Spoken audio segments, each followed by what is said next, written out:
안녕하세요. 바울의 투쟁과 성취 10번째 시간이 되었습니다. 이 시간에는 안디옥 교회의 설립과 기독교 기원에 대해서 여러분들과 함께 말씀을 나누려고 합니다. 안디옥 교회, 정말 기독교 역사에 있어서 가장 중요한 교회라고 할 수가 있죠. 사도행전에 보면은 예루살렘 교회는 초창기에 대단히 성령의 역사가 강한 것으로 나타납니다. 뭐 이렇게 사도들이 한번 설교했다 하면은 막 3천 명이나 회개하고 그다음에 또 그 죽은 자를 위해서 기도하면 아주 기적적으로 죽은 자가 나타나고 그 성령이 충만한 교회, 기적이 나타나는 교회, 막 3천 명씩 이렇게 급속도로 성장하는 교회.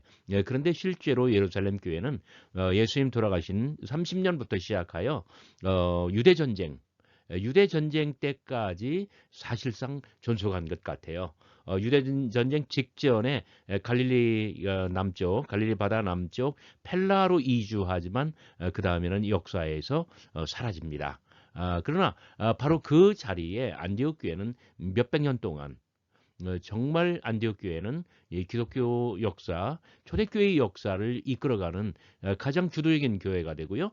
기독교 문명을 시작하는 그러한 교회가 됩니다. 여러분 안디옥 교회가 어떻게 시작되었고 어떻게 기독교의 기원을 이루게 됐는지 저와 함께 살펴보도록 하겠습니다.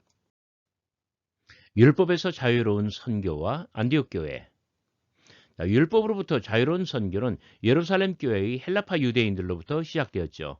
스데반의 사역과 스데반의 설교, 사도행전 6장 7장에 보면은 스데반이 순교를 당한 이유는 뭐냐면 그 율법을 모독하고 모세와 율법을 모독하고 그 다음에 예루살렘 성전을 우상으로 보았다는 점이에요. 그러니까 그 스데반으로 대표되는 예루살렘 교회의 헬라파는 율법으로부터 완전히 자유롭고 그리고 예루살렘 성전, 예루살렘의 어떤 통제로부터 벗어나 있는 그런 비교적 자유분방한 사람들이었습니다. 그래서 율법으로부터 자유로운 선교, 그래서 유대교의 어떤 경계선을 넘을 수 있는 그러한 기독교 선교는 예루살렘 교회의 그 헬라파에게서 시작되었다라고 보는 것이죠. 예루살렘 성전과 그 권위자들의 감시와 통제로부터 진정 자유로운 것은 안디옥처럼 예루살렘에서 먼 어떤 다른 도시, 안디옥 같은 도시가 적합했던 거예요. 자, 시리아의 안디옥은 로마 제국 내 메트로폴리스였습니다. 아주 거대 도시였습니다. 지중해를 아주 뺑뺑 둘러싼 그런 거대한 아주 로마 제국. 뭐 그쪽 사람들에게는 그게 세계의 전부였죠. 근데 그 중에서 이탈리 반도에 있는 로마 외에 가장 중요한 도시가 어디였을까? 몇 군데를 잡을 수 있는데 그 중에 하나가 안디옥이거든요. 안디옥이 왜 중요한지 아세요? 안디옥은 동양과 서양의 중간에 있고요. 그 다음에 역사적으로는 그 누구예요? 알렉산더가 완전히 동서양을 다 터서 양쪽을 다 지배했잖아요. 근데 알렉산더가 30살쯤에 죽어요. 33살인가요? 그리고 그 나라가 네 개로 쪼개지는데 그중에 제일 큰 나라가 셀류커스 왕조예요. 근데 셀류커스 왕조의 수도가 어디냐면 여기 안디옥이에요. 최근에 그 튀르키예 지진이 난 바로 그곳. 그래서 이 시리아의 안디옥이야말로 정말 지중해 연안의 가장 중요한 가장 큰 도시였고 로마 제국 내에서는 3대 도시나 5대 도시 정도에 해당하는 그러한 아주 거대한 메트로폴리스였다고 설명할 수 있습니다. 안디옥 교회는 바나바, 바울 등의 선교 활동으로 설립된 교회들에게 선구자요 출발점 가장 중요한 그런 교회가 됩니다. 안디옥 교회 설립의 전승. 그때 스테반의 일로 일어난 환란으로 말미암아 흩어진 자들이 베니게 구브로 안디옥까지 이르러 유대인에게만 말씀을 전하는데, 자 여기 중요한 말이죠. 유대인에게만 말씀을 전하는데 그 중에 구브로와 구레네 몇 사람이 안디옥에 이르러 헬라인에게도 말하여 이방인에게도 말하여 주 예수를 전파하니 주의 손이 그들과 함께 하심에 수많은 사람들이 믿고 주께 돌아오더라. 사도행전 11장에 있는 그런 말씀입니다. 자, 이 말씀은 안디옥 교회 설립에 관한 가장 중요한 그 전성이고 우리에게 가장 중요한 정보를 제공해 줍니다. 자, 살펴볼까요? 스테반의 일로 헬라파는 예루살렘 교회 헬라파는 대대적인 공격을 당했고 환란을 경험한 후에 시리아 지역으로 주로 시리아 지역으로 흩어졌습니다. 그래서 페니키아라고 하면은 두로 시돈 뭐 그 중간에 있는 뭐 비블로스 뭐 이런 데죠. 그다음에 구브로 이 사이프러스 키프로스 섬이에요. 그다음에 안디옥 모두가 다 이 시리아 지역입니다. 그 일부가 안디옥으로 와서 헬라인에게도 말하여 주 예수를 전파했다고 합니다.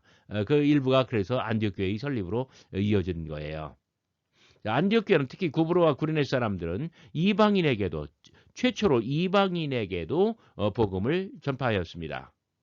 그래서 안디옥 교회의 설립은 바로 이러한 맥락에 있는 것이죠.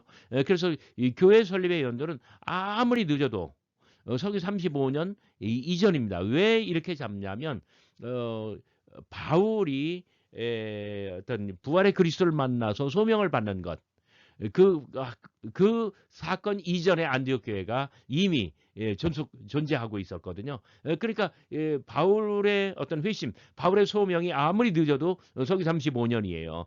그러니까 안디옥 교회의 설립은 그 이전으로 잡는 것이죠. 자, 결과적으로 예수님 돌아가시고 불과 몇 년 안 됐을 때 이 율법 없는 기독교가 시작되었다라고 결론을 내릴 수 있는 거예요. 흥미롭지 않은가요? 기독교 정체성의 확립. 다음 본문 읽어볼까요? 예루살렘 교회가 이 사람들의 소문을 듣고 바나바를 안디옥까지 보내니 바나바는 착한 사람이요 성령과 믿음이 충만한 사람이라. 이에 큰 무리가 죽게 더하여지더라.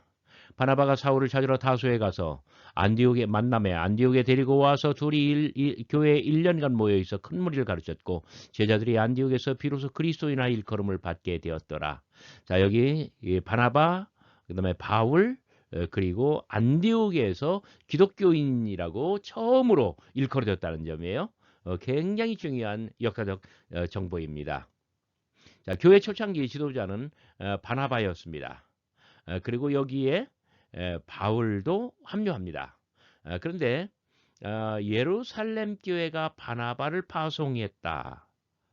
사도행전은 안디옥 교회가 예루살렘 교회의 어떤 그 지시와 감독 그리고 지배 아래 있었다라는 것을 은연중에 전제하고 또 강조하는 경향이 있어요. 그래서 뭐 사도행전 2장인가에 보면은 바나바는 뭐 착한 뭐 굉장히 권위자요 뭐 이렇게 마음이 따뜻한 사람으로 이렇게 소개가 돼 있죠. 예루살렘 교회의 한 중요한 리더라고요. 그런데 예루살렘 교회가 이 바나바를 안디옥 교회에 파송했다는 거예요. 그래서 안디옥 교회가 예루살렘 교회의 지배권 아래에 있는 것처럼 그렇게 이야기를 해요.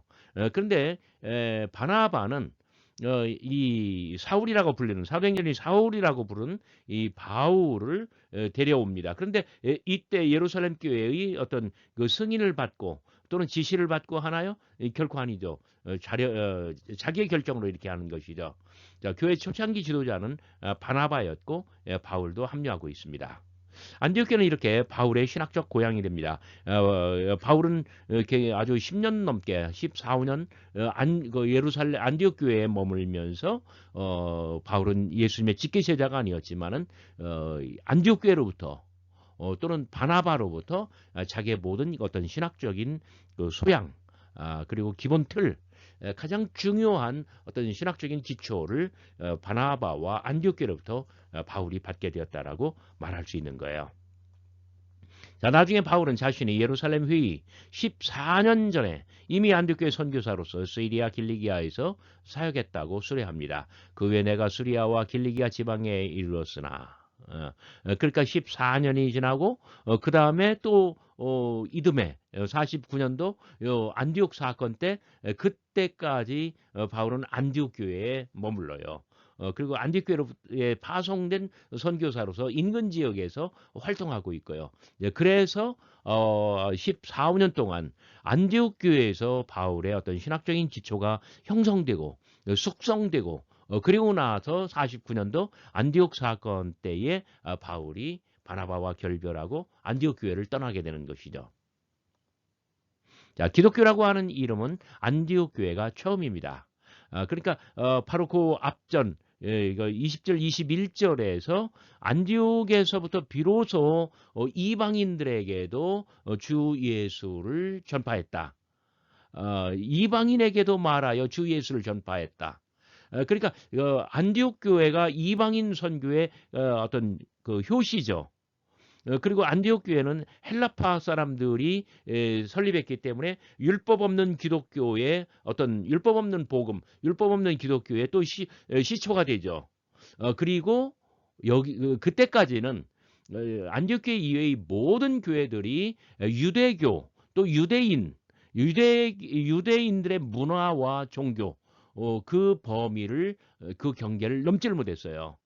그런데 그 모든 원동력은 예루살렘 교회의 헬라파에게 있었고요. 스데반의 설교와 스데반의 사역에서 충분히 드러났죠.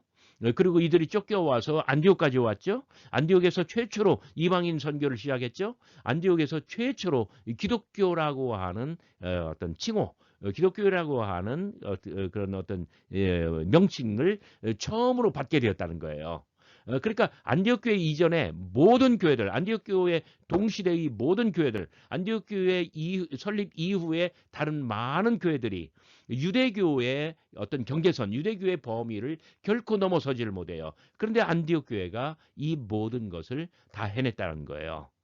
그래서 이 기독교, 우리가 알고 있는 기독교라고 하는 이 명칭, 어떤 그다음에 그 지칭, 그다음에 어떤 개념, 이런 모든 것의 기원은 안디옥 교회라고 보는 거예요. 그러니까 예루살렘 교회는 유대교의 범위를 넘어섰다, 못 벗어났다, 못 벗어났죠. 유대인들로만 구성되었고 유대교의 율법을 지켜야 한다고 생각을 하니까요. 그러나 안디옥 교회는 모든 면에서 달랐다는 점을 여러분 잘 기억해 주시면 참 좋겠습니다. 오늘의 마지막 페이지입니다. 사도행전 13장 1절부터 3절까지는 안디옥 교회의 초기 역사를 우리들에게 증언해 줍니다. 안디옥 교회에 선지자들과 교사들이 있으니 곧 바나바, 니게르라고 하는 시므온, 구르네 사람 루기오, 분봉왕 헤롯의 젖동생 마나엔 및 사울이라. 주를 섬겨 금식할 때에 성령이 이르시되 내가 불러 시키는 일을 위하여 바나바와 사울을 따로 세우라 하시니 이에 금식하며 기도하고 두 사람에게만 안수하여 보내니라. 그러니까 소위 사도행전 13장 14장에 나와 있는 그 1차 전도 여행의 어떤 그 출발점이죠. 그런데 한번 본문 살펴보겠습니다. 자, 교회엔 초기부터 선지자들, 교사들 이런 역할들이 전문화되어 있었고 분화되어 있었습니다. 어디 그뿐인가요? 이 사도의 직분과 역할도 바로 이 안디옥 교회에서 나왔을 것이라고 생각합니다. 바울은 자신을 사도라고 부르죠. 남들은 인정하지 않아요. 그러나 바울은 자기가 어떤 보냄받은 자 사도라고 이야기를 해요. 이런 모든 의식은 안디옥 교회에서 온 거거든요. 그러니까 사도의 직분과 역할, 어떤 이런 타이틀 이러한 것들도 안디옥 교회에서 왔을 거라고 추측하는 거예요. 자, 그들은 여기 바나바, 시몬, 루기오, 마나엘이에요. 근데 처음과 마지막은 바나바와 바울이에요. 굉장히 흥미롭지 않은가요? 그리고 아마 다음 동영상에서 제가 말씀드리겠습니다만은 안디옥 교회는 사도행전이 잘 표현을 했습니다만은 그 1차 전도여행 때 어떻게 해요? 이렇게 이 한반도로 말하면 서울, 대전, 대구, 부산, 찍고, 광주, 목포 막 이런 식으로 가잖아요. 그러니까 이 거대 도시를 중점적으로 선교하고, 자, 정치적으로 그다음에 경제적으로 가장 중요한 거점 도시들 선교하고 이러한 그 교회들을 도시별로 또 네트워크로 다 엮어버려요. 이러한 아주 대단히 선진 문명. 여러분 한번 상상해 보세요. 예수님 돌아가시고 불과 뭐 한 3년, 5년밖에 안 됐는데 이러한 타이틀이 나타나고 직분들이 나타나고 어떤 업무, 기독교 선교의 업무, 목회 업무 이런 것들이 전문화되고 분화되고 얼마나 아주 선진 문명을 구축해요? 바로 이런 점에서 안디옥 교회는 예루살렘 교회나 타의 모든 교회들의 추종을 불허할 만큼 아주 선진 문명을 이루었고 바로 이 서구 문명이 기독교 문명이라고 얘기했을 때는 예루살렘 교회나 다른 데를 말하는 것이 아니라 안디옥 교회에서부터 이 모든 것이 시작되었다라고 말할 수 있는 거예요. 오늘 저와 함께 안디옥 교회의 설립과 어떤 기독교의 기원에 대해서 함께 살펴보아서 너무나 감사합니다.